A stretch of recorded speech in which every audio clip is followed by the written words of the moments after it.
हाल ही में जम्मू कश्मीर के पहलगाम में हुए आतंकी हमले के पीछे जिम्मेदार आतंकियों को मार गिराने में भारतीय सुरक्षा बलों को बड़ी सफलता मिली है। इस हमले के बाद कई हफ्तों से जारी ऑपरेशन महादेव के तहत हाशिम मूसा समेत 3 खूंखार आतंकियों को ढेर कर दिया गया। पहलगाम में हुई 26 निर्दोष लोगों की हत्या के बाद सेना ने यह ऑपरेशन शुरू किया था, जिसका उद्देश्य आतंकियों का पूरी तरह सफाया करना था। लेकिन यह केवल एक सैन्य कार्रवाई नहीं थी, यह एक रणनीतिक ऑपरेशन था जिसे खास कोड नेम दिया गया, ऑपरेशन महादेव। इस ऑपरेशन की शुरुआत तभी हो गई थी जब पहलगाम की जमीन खून से रंग गई थी और वहां के आसमान में माताओं की चित्कार गूंज रही थी।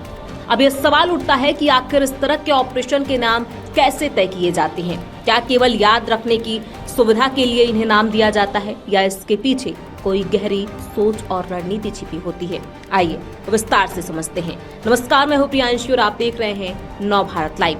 कोड नेम का महत्व भारत ही नहीं, पूरी दुनिया में सैन्य या सुरक्षा एजेंसियों द्वारा चलाए गए अभियानों को एक विशेष नाम कोड नेम दिया जाता है। इसका सबसे बड़ा कारण है गोपनीयता, संवाद की सहजता और मनोवैज्ञानिक असर।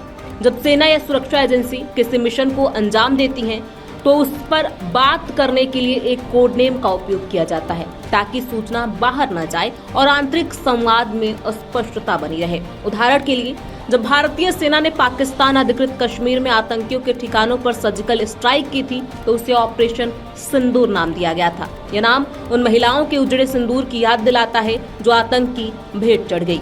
कैसे तय होते हैं ऑपरेशन के नाम?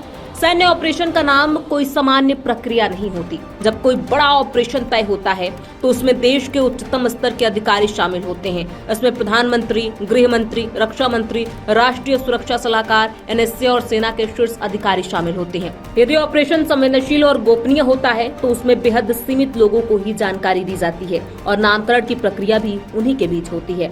नाम रखते समय कई चीजों का रखा जाता है ध्यान।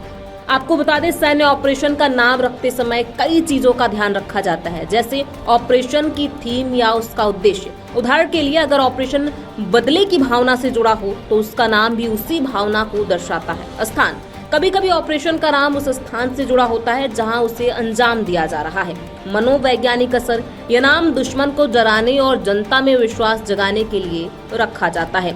ऑपरेशन महादेव नाम के पीछे का संदेश।